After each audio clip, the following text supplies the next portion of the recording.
Bueno, ¿cómo están? ¿Cómo les va? Bueno, arrancamos tema nuevo. Arrancamos tema nuevo y es un tema muy interesante porque pues vamos a empezar a hablar de los psicólogos y la psicoterapia. Van a aparecer los psicólogos en la escena. Hasta ahora no habíamos hablado nada de los psicólogos y la psicoterapia. Veníamos hablando de médicos, de neurólogos, de psiquiatras que en el ámbito de la medicina habían desarrollado algunos métodos y algunas técnicas alternativos a los métodos de medicina tradicional, de psiquiatría tradicional, para el tratamiento de algunas enfermedades ahora llamadas mentales, y novedosamente mentales, que por lo tanto requerían, al ser psicológicas, requerían algún tipo, psíquicas más que psicológicas, al ser psíquicas, requerían algún tipo de tratamiento psíquico y no farmacológico o electroterapéutico, etc. Y ahora van a aparecer los psicólogos en la escena. Por primera vez van a aparecer los psicólogos. Y vamos a empezar a hablar de terapia y de psicología. Los psicólogos van a desarrollar su propio método terapéutico. ¿Cuándo? Muchos años después. La psicoterapia inicial, que podemos llamar oficialmente al psicoanálisis de Freud, allá el fin del siglo XIX, principio del siglo XX, estamos hablando de 1895, 1896, ahí cuando aparecen los 6 estudios sobre la histeria, va a ser la única psicoterapia disponible por muchos años.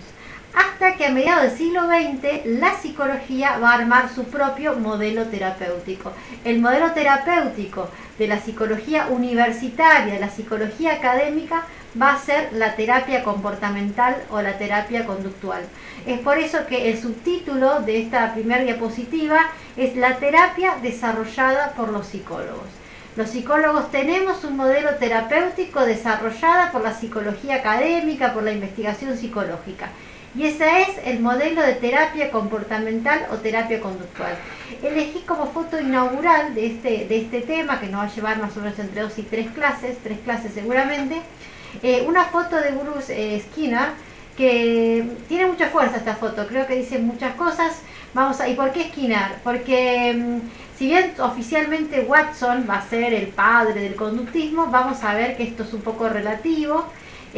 O al menos no es lo que nos interesa a nosotros, que es el tema de la terapia, de la conducta. Y esta foto de Skinner al iniciar la clase me parece interesante porque lo vamos a ver en reiteradas diapositivas, ¿sí? a Skinner. Así que bueno, bienvenido a Skinner a este módulo, y bienvenidos cada uno y cada una de ustedes a este que es un módulo muy interesante de la materia. Bueno, comenzamos. Vamos a contextualizar un poco, a ver, para ordenarnos y dónde estamos posicionados. Hasta ahora estábamos en Europa, todo lo que venía sucediendo en Europa, ¿se acuerdan? Austria, Alemania, Inglaterra. En primer lugar, el psicoanálisis como psicoterapia surge en Austria, después va Mercedes, que va en Inglaterra, va a haber en Alemania, en Budapest, conferencia, ver otra, ahora en Hungría. Ahora, es una psicoterapia, el psicoanálisis, que se centra en lo que sería la Europa continental, más que nada. Ahora vamos a cruzar el charco, vamos a cruzar el océano y vamos a estar con la mirada puesta en Norteamérica. A partir de ahora Norteamérica se va a empezar a posicionar en el campo psicoterapéutico, y va a ser un posicionamiento forever, ¿sí? Va a quedar ya posicionado en un lugar de protagonismo en el campo psicoterapéutico. Desde estos inicios, a mediados del siglo XX, hasta la actualidad, ¿sí? Va a ser algo así como la cuna o la meca de la psicoterapia en el mundo. Me gustan los europeos, pero es así. Sí, va marcando camino un poco, ¿sí? La psicoterapia norteamericana. Bueno, vamos a contextualizarnos. ¿Qué está pasando en Estados Unidos? ¿Qué está pasando en Estados Unidos en estos primeros años de psicoterapia, digamos, lo que sería el campo psicoterapéutico? Durante la Primera Guerra Mundial, los psicólogos desempeñan tareas aplicadas menores. Bueno, yo acá no me voy a poner a desarrollar demasiado porque entiendo que son cosas que están viendo ustedes en Historia de la Psicología con el otro profe, con la otra profe. Entonces, no me voy a centrar demasiado en esto. Sí es importante que para esta unidad puedan estudiar las materias de manera conjunta.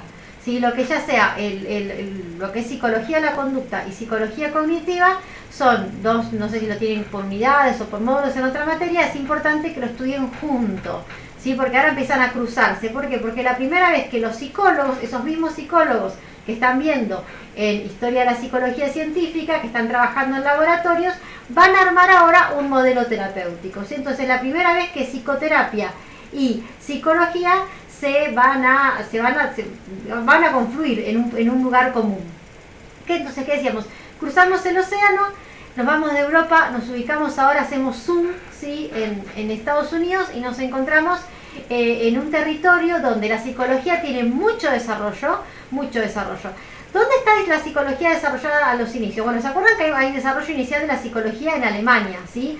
Cuando comienza la psicología, comienza en aquel laboratorio de Leipzig, digamos que es el laboratorio de Bonn, donde hay muchos psicólogos, donde hay muchos estudiantes norteamericanos que van a ir a estudiar allí, luego vuelven, por ejemplo el caso de William James, entre otros tantos, como Titchener también, entonces que van a estudiar ahí a Alemania y se van a ver a Estados Unidos. Pero la psicología se vuelve una disciplina muy fuerte en Estados Unidos y va a tener un desarrollo propio y autónomo muy importante ya a partir de las primeras décadas, podríamos decir, la primera década del siglo XX. Ahora, estos son psicólogos de laboratorio. Recuerden lo que está pasando en Estados Unidos, por ejemplo, en 1910, 1915, 1905. Vamos a tratar de ubicarnos ahí en lo que han visto en la otra materia, que es historia de la psicología científica. Tenemos el estructuralismo americano, ¿sí? De Titchener, que había ido a Alemania a estudiar y vuelve a armar un estructuralismo americano en Estados Unidos. El funcionalismo de William James, el estudio de las funciones mentales. Y tenemos, digamos, en los inicios, ahí a un conductismo incipiente, que ahora vamos a desarrollar un poquito más. Eso como para que nos ubiquemos qué está pasando en 1910 aproximadamente. ¿Por qué 1910 y por qué este tiempo? Porque va a ser el tiempo, justamente ahora que estamos viendo la Primera Guerra Mundial.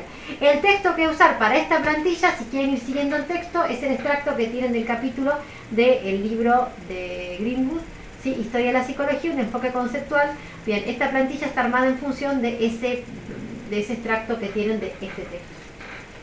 Entonces, durante la Primera Guerra Mundial, estamos hablando de los primeros años del siglo XX, termina en el 18. Los psicólogos básicamente están realizando, como todos, tareas de investigación básica. Ahora, la diferencia, estoy buscando el texto mientras que hablo con ustedes, es que, bueno, eso, por eso no me quiero centrar acá en eso, pero saben que el gobierno americano va a solicitar a investigadores de psicología que desarrollen pruebas de lo que llamaríamos hoy selección de personal para la Primera Guerra. Es un grupo que va a subvencionar el gobierno de investigación para desarrollar pruebas, lo que después lleva a llamar psicométricas, y después este grupo va a quedar funcionando, estos investigadores que desarrollaron pruebas de inteligencia para para selección de personal dentro de las Fuerzas Armadas Americanas, va a quedar trabajando durante el periodo entre guerra y va a tener un desarrollo mucho más fuerte durante la Segunda Guerra Mundial, ¿sí? Entonces, ¿qué está haciendo la psicología en Norteamérica? A diferencia de la psicología europea, que todavía se desarrolla dentro de laboratorios en lo que sería investigación básica, cuando hablamos de investigación que no es aplicada y que es investigación teórica, hablamos de investigación básica. Y cuando ese conocimiento se aplica, se vuelca en un campo particular, por ejemplo la educación, eso es algo aplicado. Bueno, en el caso de la psicología, en Europa tenemos más que nada investigación básica. En Norteamérica también tenemos el laboratorio de James, el laboratorio de los laboratorios estructuralistas, pero además vamos a tener un grupo muy reducido, muy pequeño, de lo que en su momento se llamó psicólogos clínicos, que en realidad no son psicólogos clínicos porque no atienden pacientes. Están dirigidos a trabajar con población sana y van a aplicar, o sea, personas que no tienen patología, y lo que hacen es hacer selección de personal o pruebas de inteligencia dentro de lo que sería el contexto de las Fuerzas Armadas norteamericanas. Estos psicólogos tienen un muy mal prestigio, de hecho son subestimados por los investigadores y por los académicos y los psicólogos universitarios. Son como psicólogos, podríamos decir, como psicólogos de segunda, porque no tienen ellos los académicos dicen que no tienen el rigor teórico o el rigor de investigación que tiene la psicología universitaria. Son psicólogos que tienen título de psicólogos, pero que se van a dedicar a estas tareas menores, que son tareas aplicadas. Aplicadas al campo, en este caso, de lo que serían los test y los test de inteligencia para armar distintos tipos de agrupar y jerarquizar la población de las Fuerzas Armadas del Ejército. Bien, está acá buscando en el texto de la página, ustedes tienen la página 423, ¿sí? Para que sepan. Bien, luego de la Segunda Guerra Mundial, el gobierno americano advierte que el número de psiquiatras no va a ser suficiente para atender a la enorme demanda de atención psicológica que requiere los millones de veteranos que van a volver al territorio norteamericano y las familias que justamente también que son muy golpeadas en el caso de los veteranos por las secuelas que ellos traen, y sino muchas millones de familias que perdieron a sus seres queridos en la guerra en el territorio europeo. Entonces, hay una alta demanda social de atención psicológica, de acompañamiento psicológico, de elaboración de duelo, de trauma, de estrés postraumático, y tenemos un número muy reducido de psiquiatras que además tienen métodos terapéuticos que no son aplicables a gran escala. Recuerden que la psiquiatría en Norteamérica en este tiempo está bajo una fuerte influencia del psicoanálisis. Entonces tampoco son tratamientos que se puedan aplicar a gran escala, porque recuerden que las técnicas psicoanalíticas requieren de mucho tiempo, sesiones largas, terapias individuales. Entonces el gobierno comienza a financiar programas de formación universitaria en psicología clínica, o sea, en psicología aplicada. Ahora, ¿qué es esta psicología que se aplica? ¿Qué psicología se aplica ahora? ¿Y qué psicología va a estar ahora, digamos, orientada a la atención de estos que van a ser ahora pacientes, ya no población sana? Ahora los psicólogos se les va, digamos, a partir de ciertas modificaciones legales, se les va a abrir la incumbencia para que puedan atender a pacientes, que hasta ahora no podía. De hecho, los psiquiatras se van a oponer en Norteamérica que los psicólogos atiendan pacientes, o sea, personas con patología, y ya no solo población sana. Los psicólogos vienen trabajando además, por ejemplo, de la selección de personal, aplicando test de inteligencia y este tipo de cuestiones psicométricas a, por ejemplo, el campo de la educación o para alumnos que tenían problemas de aprendizaje, pero nunca para personas con patologías, nunca para lo que los psiquiatras llaman, nunca para pacientes. Y ahora digamos, la situación y el contexto histórico requiere que haya una modificación de las normas vigentes para que los psicólogos comiencen a atender pacientes. Esto es personas con psicopatología, personas que requieren atención psíquica. Ahora, ¿cuál es la técnica, cuál es el marco teórico que los psicólogos van a usar para atender pacientes? Bueno, aquello que los psicólogos saben y vienen trabajando hace décadas, la psicología de la conducta. Sí, en 1913 John Watson publica este libro famoso, que es ustedes ya seguramente lo vieron en otra materia, que es algo así como un manifiesto conductista, donde va a nuclear bajo el paraguas conceptual del conductismo a muchísimas corrientes, ahora vamos a ver ya las próximas plantillas, que tienen como objetivo la idea de hacer una psicología científica y cuyo objeto de estudio sea un observable, o sea que es el observable de esta nueva ciencia, psicología, la conducta. Pues bien, entonces los psicólogos comienzan digamos, distintas instituciones gubernamentales y agrupaciones de psicólogos comienzan a trabajar en el diseño de formación de posgrados y formaciones por fuera de la formación de licenciatura y la formación de grado para la formación de psicólogos clínicos. La APA, acá estamos hablando de la Asociación de Psicólogos Americana, trabaja con organismos gubernamentales para establecer un conjunto de normas para la formación clínica. O sea, esto va a estar muy reglado. En 1949, fíjense que es ahí un poquitos años después que termina la guerra, había ya 42 programas de doctorado en psicología clínica y casi 150 propuestas de posgrado. Esto pasó desde la finalización de la guerra en el 45 hasta el 49, fíjense en 4 años todo lo que había pasado. ¿Por qué? Porque tenemos muchísimos psicólogos recibidos con título de psicólogo que no tienen ninguna formación clínica, que no tienen ninguna formación, podríamos decir, en psicopatología, que no tienen ninguna formación en la atención de pacientes humanos. Recuerden que los psicólogos están haciendo estudios experimentales de la conducta, están estudiando los principios de aprendizaje, vamos con el caso de palomas, de ratas, de perros, pero no estaban trabajando con humanos. Y ahora los psicólogos recibidos tienen esta formación en investigación básica, pero no saben aplicar estos conocimientos a personas. Entonces se desarrollan programas de posgrado para que todos estos psicólogos recibidos tengan formación clínica y puedan atender a personas, o sea, lo que los psiquiatras llaman pacientes. La división 12 de la APA, de la Asociación de Psicólogos Americanos, que es la división de psicología clínica, crece en muy pocos años de una manera exponencial, al punto de ser prácticamente el doble en poco tiempo de lo que son las otras divisiones de psicología de la APA. En 1947 se crea una comisión de formación de psicología clínica, o sea, de formación en la APA, que recomienda que los programas tienen que tener solidez teórica y experimental. O sea, el psicólogo clínico tiene que estar tan bien formado como el psicólogo investigador y tiene que saber tanto como el psicólogo académico, el psicólogo que trabaja en un laboratorio. No tiene que por qué saber menos. Y se hace énfasis en esta formación. Por eso aparece la figura ahora. Yo te decir, ¿cómo es este psicólogo clínico si uno lo tuviera que caracterizar, hacer una caricatura? Bueno, es un psicólogo investigador, es un psicólogo académico, es un psicólogo universitario que además de su formación de grado, tuvo programas de formación clínica entre 2, 3 y 4 años más. O sea, es un psicólogo muy formado, con mucha solidez teórica en investigación de sus años, lo que llamaríamos hoy de licenciatura, y que después tiene una fortísima formación teórica y práctica en lo que sería psicología clínica. Y esta psicología clínica que no va a ser ni más ni menos que la aplicación de los principios de la psicología de la conducta, los principios del condicionamiento operante, el condicionamiento de Pavlov, etcétera, a los trastornos que presentan las personas. El objetivo entonces va a ser preparar de esta generación, de esta camada de psicólogos, estos primeros psicólogos clínicos, que son psicólogos clínicos conductistas, preparar psicólogos con fuerte formación científica, ¿sí?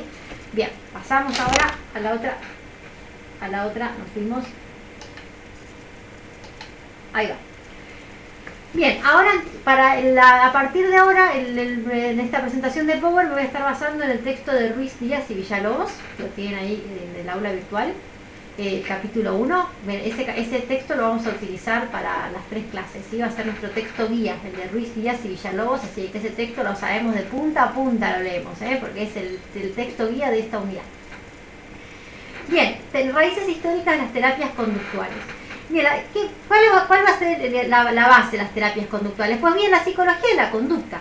Ahí lo tienen bien explicado, no me voy a basar mucho, no me voy a explayar demasiado en esto porque entiendo que lo han visto muy bien en la materia de psicología científica, pero tenemos a lo que sería la reflexología rusa y todo ese condicionamiento clásico de Ivan Pavlov, ¿sí?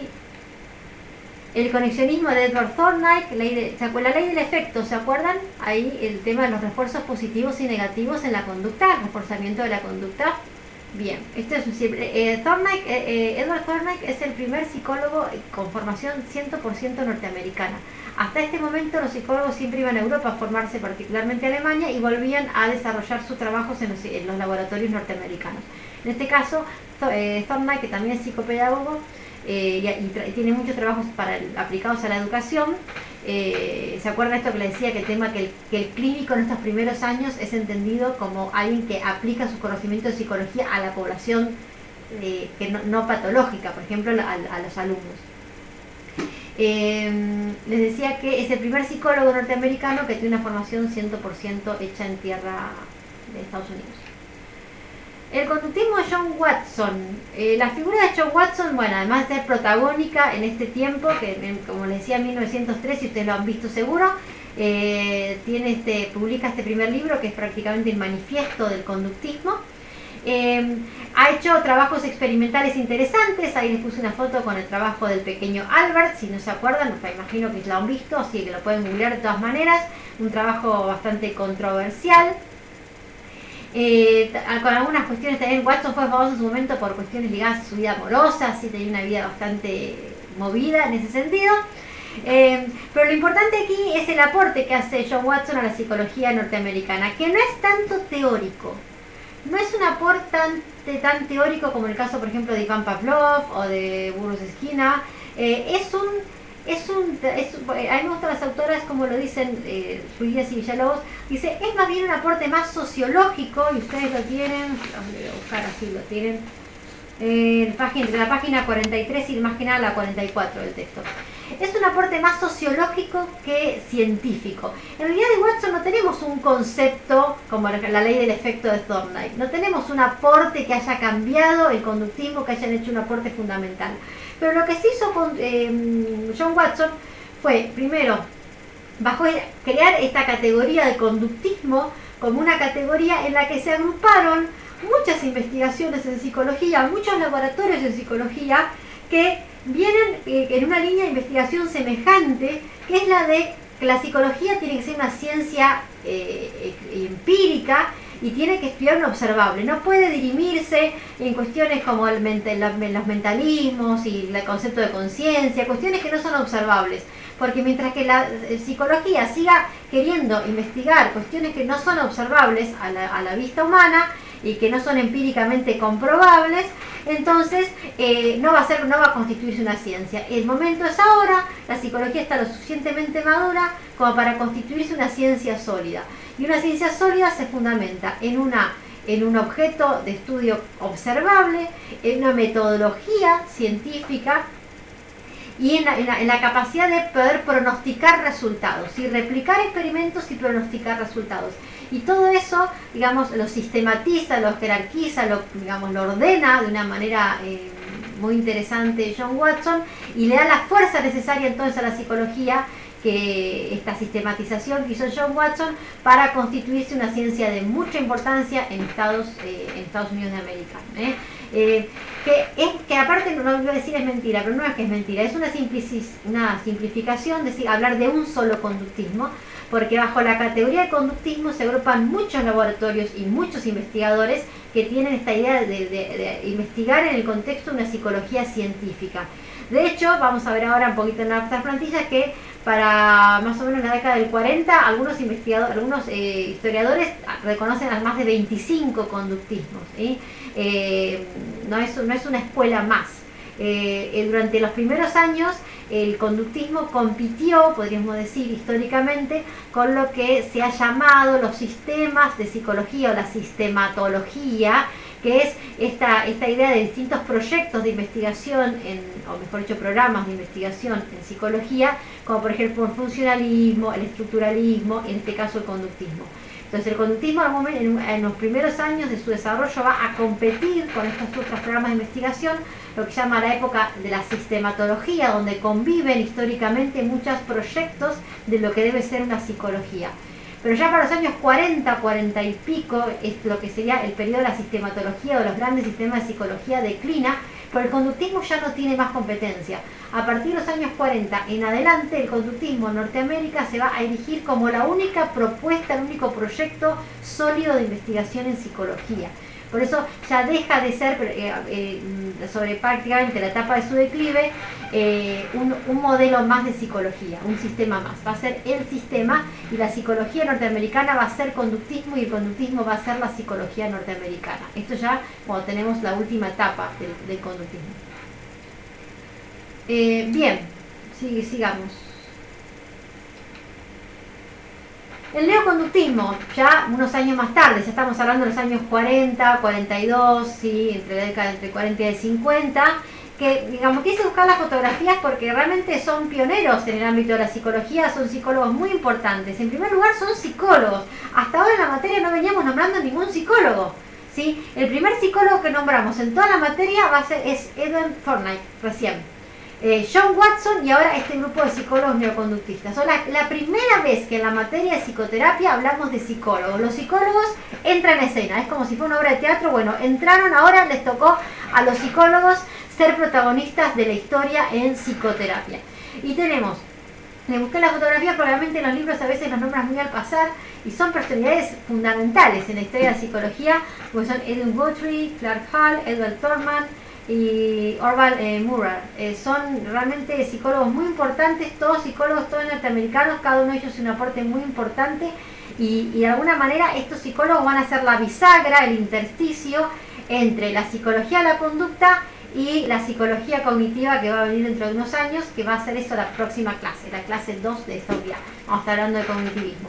Estos psicólogos neoconductistas van a ser la bisagra, porque lo que hacen es proponer que hay conductas intermedias entre el efecto y la conducta final, ¿sí? La conducta final, la conducta efecto, está mediada por otras microconductas. Cada uno va a proponer conceptualmente algo diferente a partir de las investigaciones que realizaron, pero la verdad que si pensamos que entre el conductismo y el cognitivismo no hay un cambio de paradigma, no hay un quiebre, no hay una revolución científica al modo de Kuhn, y acá estoy hablando de otras materias seguramente que vieron por ahí, como epistemología.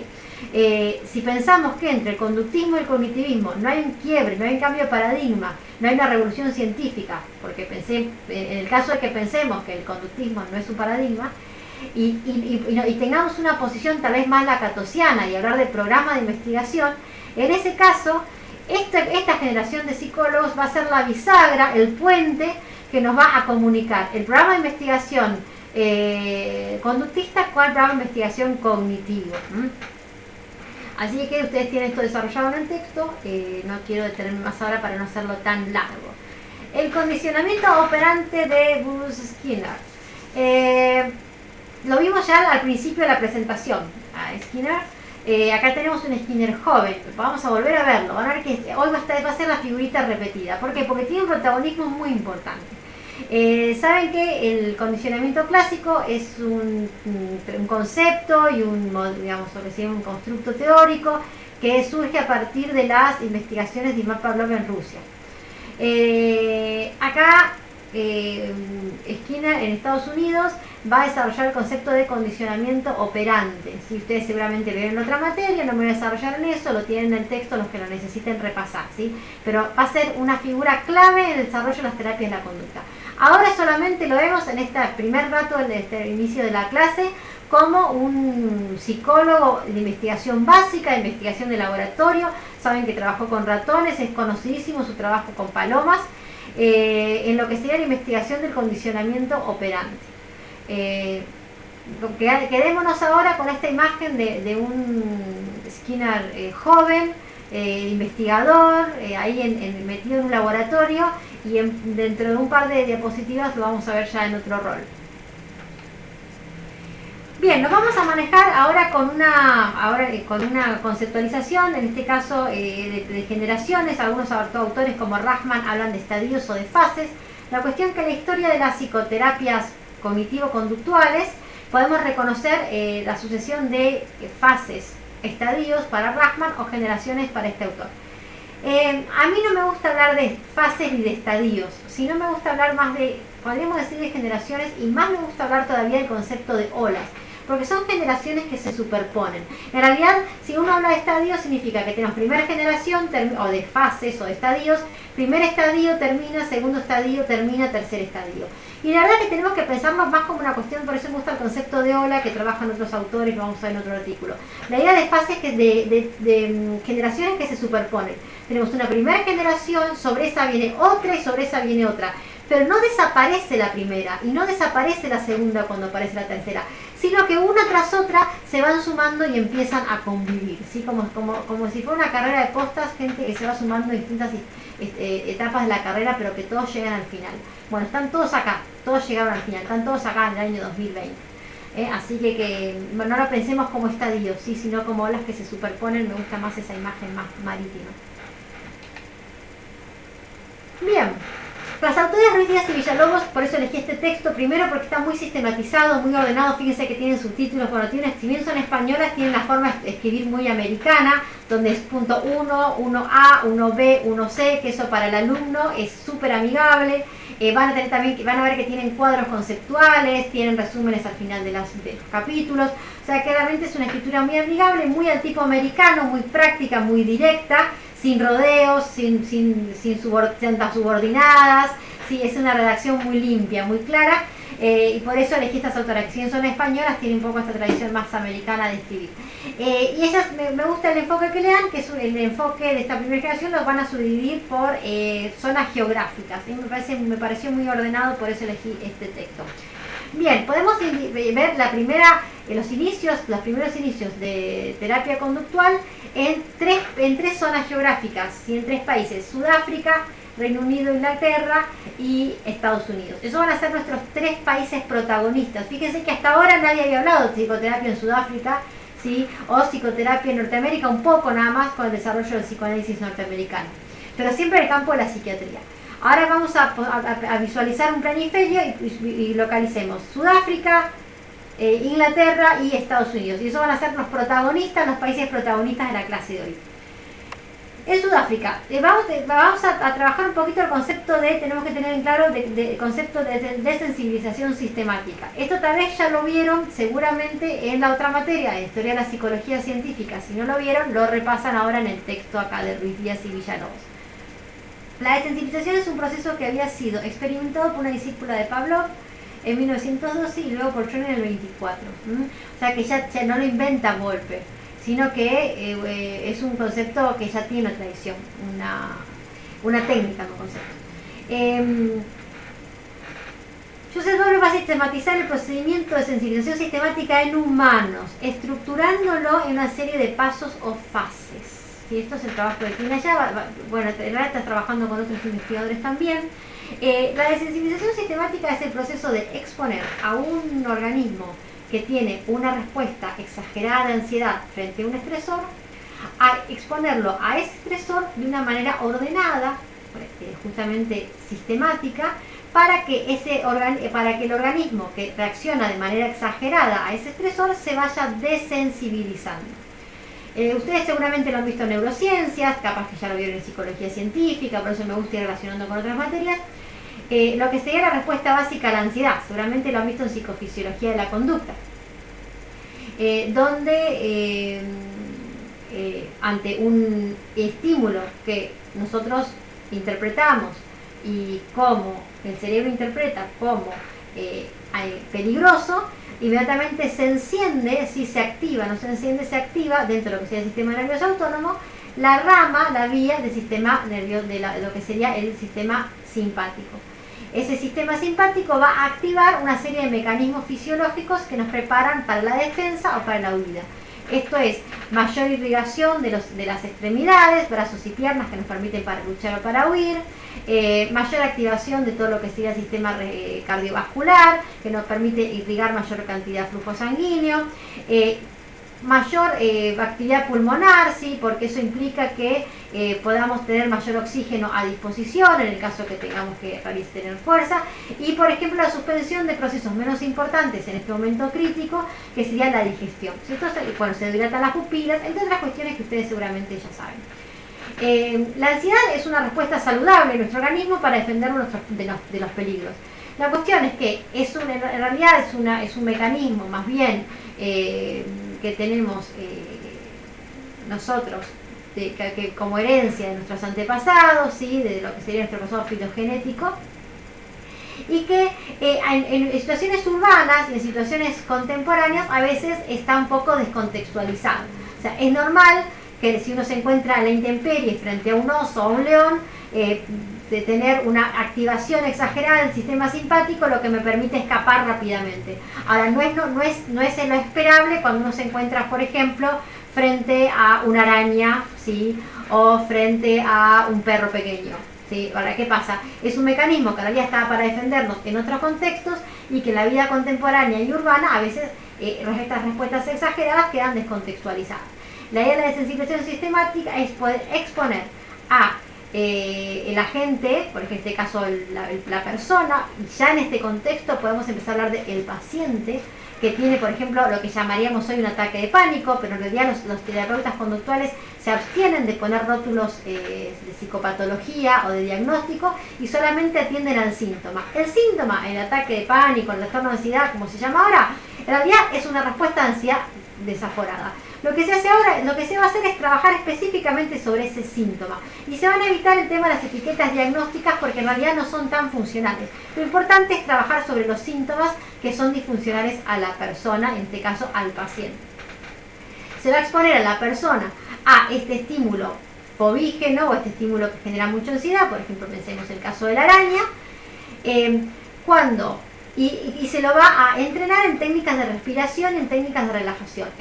Lo que es la respiración pausada y entrenada, lo que hace es activar el sistema parasimpático, que es el opuesto al sistema simpático. Ustedes lo han visto en neuro seguramente, donde la respiración se vuelve más calma, la actividad cardíaca baja y nos prepara para la relajación y para el sueño.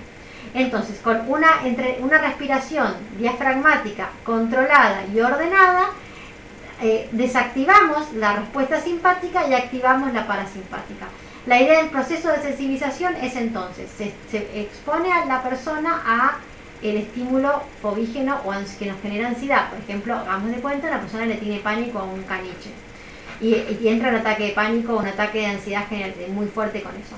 Se va a exponer en primer lugar de una manera sistemática, entonces generalmente en la actualidad ahora se hace con, bueno, primero el dibujo de un caniche o de un perrito pequeño, después una foto de un perrito pequeño, luego un video de un perrito pequeño, luego tal vez un perrito pequeño a la distancia.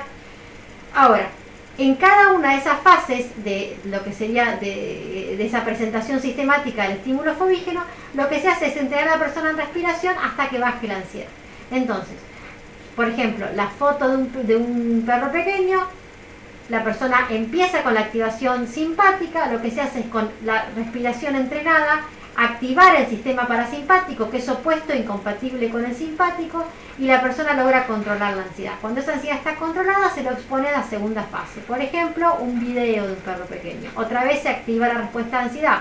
Con respiración entrenada, lo que se hace es activar el sistema parasimpático, que es incompatible con el simpático. Otra vez el cuerpo se calma y se organiza, vuelve a su equilibrio. Y ahora tenemos la otra fase, que puede ser, por ejemplo, exponer a la persona a ver un perro pequeño, no sé, a 10 metros o a 7 metros. Y así sucesivamente hasta que la persona tolera el estímulo muy fuerte y logra calmar la ansiedad. Bien, esto que es una técnica que se usa hoy tal cual, exacta, como la publicaron estos investigadores de Sudáfrica en 1952, se sigue utilizando en la actualidad y es una de las técnicas de mayor eficacia para los trastornos de ansiedad hasta el día de hoy, ¿sí? Fíjense que es una técnica que tiene casi 70 años y se sigue utilizando en los consultorios de los psicoterapeutas comportamentales prácticamente de la misma manera y sin demasiadas modificaciones.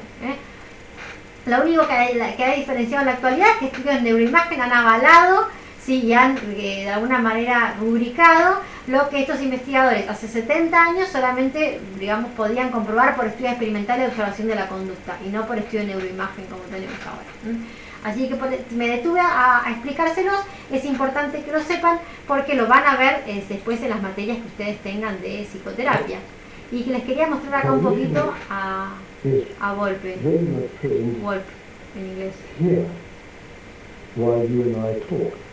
The question really, Lo conozcan, ya empezamos a tener videos de los ya empieza a ser todo más actual. Qué lindo, ¿no? Ver las fotos en color, ver videos, cambió.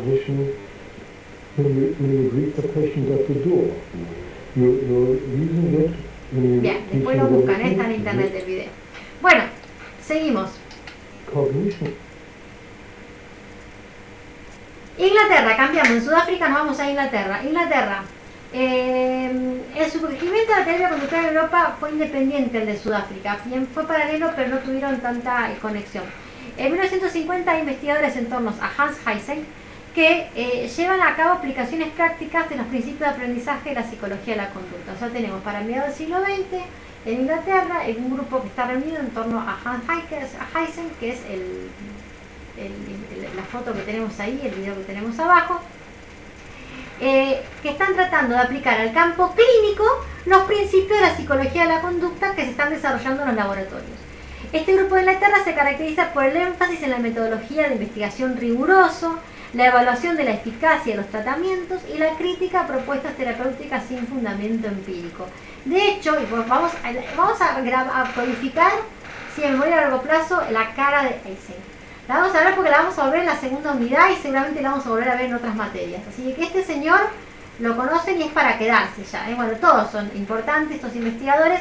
¿Pero por qué? Porque en 1952 publica The Effect of Psychotherapy and Evaluation, que es un artículo que cambia la historia de la investigación en psicoterapia. Inaugura toda una línea de investigación sobre la eficacia en psicoterapias hasta el día de hoy. Lo vamos a ver con detenimiento en la última unidad, pero se los adelanto un minutito muy poquito nada más. Toma, lo que quiere es investigar sobre la eficacia de las psicoterapias en ese momento. Las psicoterapias en ese momento, o sea, hasta ellos eran de psicoanálisis. Luego no hablamos de psicoterapia, Él está hablando de psicoanálisis, antes del desarrollo de psicología, de terapia de la conducta. Lo que hace es tomar un grupo de neuróticos con sintomatología semejante y lo divide en lo que sería un grupo objetivo, un grupo control, y a un grupo ese grupo de neuróticos va a hacer tratamiento psicoterapéutico, en este caso psicoanálisis, y el otro grupo no. Después se hace un estudio longitudinal, se toman pruebas de sintomatología al inicio del estudio, 2 años después se van a tomar pruebas de sintomatología. Y lo que llega a encontrar en el grupo de Eysenck es que el grupo que hizo psicoterapia mejoró de la misma manera que el grupo que no hizo psicoterapia. O sea, el porcentaje de personas que mejoró su sintomatología es igual al grupo que no hizo psicoterapia. ¿Qué significa? Que última, la supuesta eficacia de la psicoterapia está basada en lo que sería la remisión espontánea de los síntomas. O sea, una persona puede estar muy angustiada en un momento por una separación o una pérdida y luego mejora. Dice que de última, la psicoterapia, la supuesta eficacia en realidad no es ni más ni menos que remisión espontánea de los síntomas. Este estudio fue un escándalo en 1952. Codifiquen esta fecha y codifiquen esta cara y codifiquen este artículo. Fue un escándalo, se empieza a replicar en todo el mundo, porque ¿qué es lo que decía el trabajo de él? La psicoterapia no sirve. O sea, es lo mismo hacer terapia que no hacer terapia. Para esto tenemos psicoterapeutas en todo el mundo, de todos los colores, para que venga el grupo de Eysenck y nos diga la psicoterapia no sirve. La cuestión que no les quiero spoilear la última unidad, la cuestión es que este artículo que investiga la eficacia de la psicoterapia es la primera vez que alguien en la historia de la psicoterapia, desde que apareció la psicoterapia allá en Europa, a fines del siglo XX, alguien se preguntaba si servía o no. O sea, hasta ahora teníamos muchísimos psicoterapeutas, muchísimos consultorios y nadie se había preguntado si la psicoterapia funcionaba. Bueno, de la primera vez que se pregunta, ¿pero esto funciona de verdad? ¿Se puede probar que funciona? Bueno, esta pregunta se le hizo Hans Eysenck y es un pionero en la investigación en psicoterapia hasta nuestros días. Hizo un cambio en la historia de la investigación en psicoterapia, así que no olvidemos este nombre, por favor. En el 63 va a fundar una revista, Neuro Research and Therapy, la primera revista dedicada a la terapia de la conducta. Así que fíjense si no es importante este nombre. Les quería mostrar, tenía un videito. A ver. Si me deja. No me deja, lo dejamos para otro día. Bien, Estados Unidos. Entonces tenemos Inglaterra, Sudáfrica, Estados Unidos. El inicio en la terapia de la conducta en Estados Unidos fue gradual, ¿sí? No fue tan rápido y tan notorio como en los otros lugares. Un hito histórico va a ser la publicación del libro otra vez, La cara de Skinner. Lo teníamos al inicio, lo teníamos al medio, lo tenemos al final. El libro The Science and Human Behavior de Skinner en 1953. Introduce por primera vez el término terapia de la conducta. Acá también lo tenemos Skinner, además de como un investigador de psicología de la conducta de laboratorio con palomas y con ratones, va a ser el primero que va a escribir un libro, publicar un libro que aplica todos esos principios de psicología básica de laboratorio conductual a personas, ha aplicado a trastornos de personas, ha aplicado a pacientes. Es el primer libro de terapia de la conducta publicado en 1953 y él mismo ahí escribe, acuña el término, por primera vez, terapia de la conducta. Así como en su momento el primero que acuñó el término psicoterapia, ¿se acuerdan que era Berghan en Nancy, en Francia, que no había sido Freud, no había sido un psicoanalista, sino que era un psiquiatra francés que había acuñado el término psicoterapia? Bueno, el término terapia de la conducta lo va a acuñar por primera vez Skinner en el 53 en este texto que ahí tienen las fotitos. En esa obra describe la aplicación de los principios del condicionamiento operante para modificar la conducta y solucionar los trastornos humanos.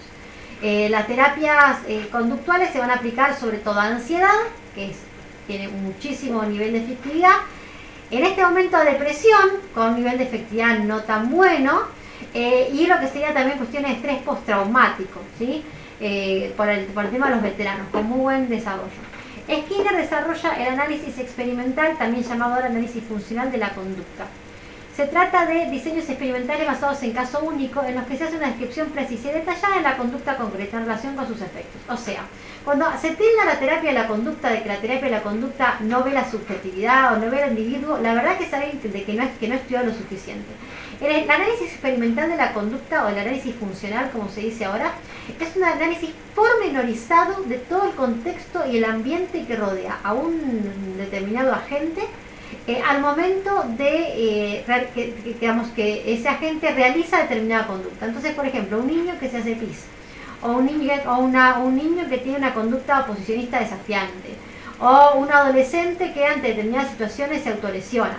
Pues bien, lo que se hace es un análisis exhaustivo de cada una de las cuestiones relativas al ambiente y de cada uno de los sucesos previos a esa conducta disfuncional, para poder determinar qué del ambiente detona y determina esa respuesta disfuncional en la persona. Y es un análisis totalmente personalizado. Por eso cuando a veces dicen, ay no, la terapia de la conducta no tiende a la subjetividad del individuo, no tiende al individuo. Digo, pero el análisis funcional es un trabajo sobre el individuo, no hay una receta, no hay una forma en que no hay dos ambientes iguales, no hay dos situaciones iguales. Lo que a un niño le genera llanto, a otro le genera ira. Entonces, por lo tanto, hay que hacer un análisis totalmente personal e individual, ¿sí?, del niño, lo que es un trabajo muy exhaustivo de los terapeutas conductuales. Y tratar de evitar, se evita a toda costa recurrir a explicaciones de tipo de cuestiones inobservables, como la mente, la conciencia, esas cuestiones que nadie ve. Skinner también dio lugar al análisis conductual aplicado, esto es, el análisis de la conducta aplicado a problemas sociales de relevancia como la educación, el desarrollo, la conducta antisocial, la conducta de los delincuentes, etc. O sea, fíjense todos los conceptos y los aportes conceptuales que tenemos y las investigaciones de renombre que Skinner ha aportado a lo que es esta primera etapa, primera generación de terapia de la conducta. Igual de estas maneras acá nombramos algunos nada más, la verdad que son muchos más, hemos nombrado los principales. Fíjense, busqué una foto de color acá porque ya es un Skinner más viejo, ¿sí?, porque ya está más mayor, porque ya es más actual. Lentamente nos estamos metiendo, nos estamos acercando a nuestra época, ya tenemos 54, 56, 60, ya la próxima clase vamos a tener ya mucho más contemporáneos los psicólogos. Bien, finalizamos entonces la clase de hoy con los rasgos comunes de los terapeutas de la primera generación. Y acá molesta un poquito esto. En primer lugar, y esto es clave, esto se lo van a tatuar, lo van a saber, se lo van a hacer una lámina, lo van a escribir, lo van a grafitear en alguna pared de la casa. La terapia, la conducta, es la extrapolación de los principios del aprendizaje, o sea, los principios de la psicología de la conducta a la clínica. Los mismos principios de condicionamiento clásico y condicionamiento operante y la ley del efecto que estábamos trabajando en el laboratorio, de cómo están ahí, los vamos a aplicar a las personas, los vamos a aplicar a los humanos y los vamos a aplicar al ámbito clínico. La desensibilización sistemática que estaba viendo en Sudáfrica, de la misma manera se estaba practicando en perros 30 años antes. Un poquito, sí, más o menos, un poquito más. De la misma manera.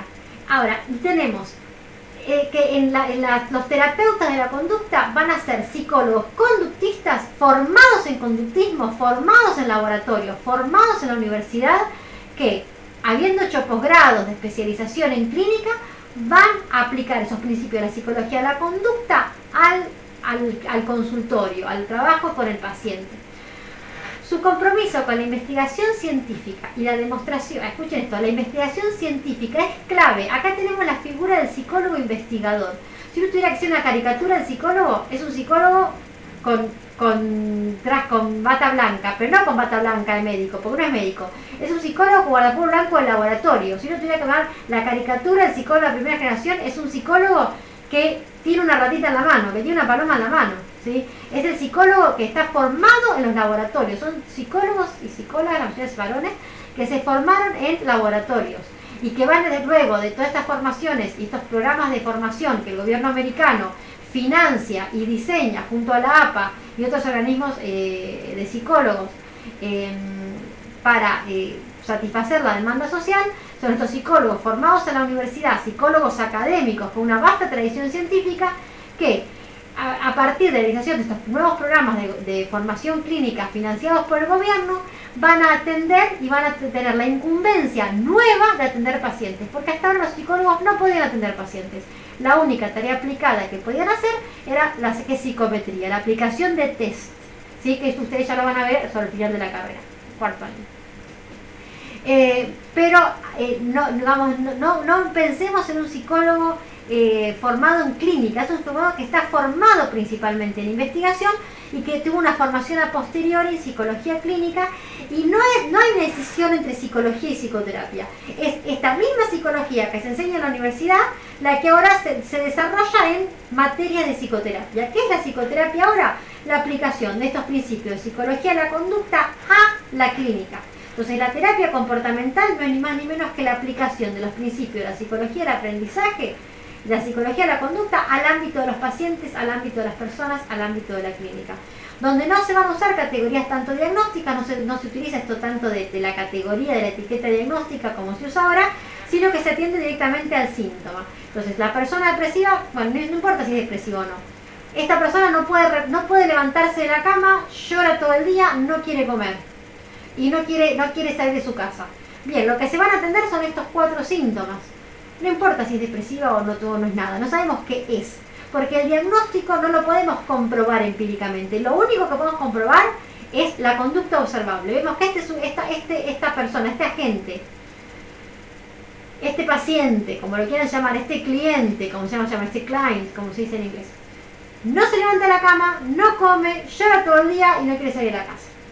Bien, entonces estos 4 síntomas, que son estos 4 observables, los voy a tratar de identificar y ver cuáles son del ambiente los estímulos que hacen que esta persona tenga esta respuesta disfuncional, esta conducta disfuncional de no levantarse, de llorar o de no comer, ¿sí? Y se va a trabajar en el ambiente y se va a trabajar con contracondicionamiento, porque se estipula que esa conducta disfuncional es el fruto de un condicionamiento, y lo que se hace es trabajar con contracondicionamiento para desactivar estas conductas adaptativas. Repito entonces lo que estaba leyendo y con esto cerramos. Su compromiso con la investigación científica y la demostración empírica de la eficacia de sus procedimientos. Acá no hay especulación acerca de lo que pasa en la mente.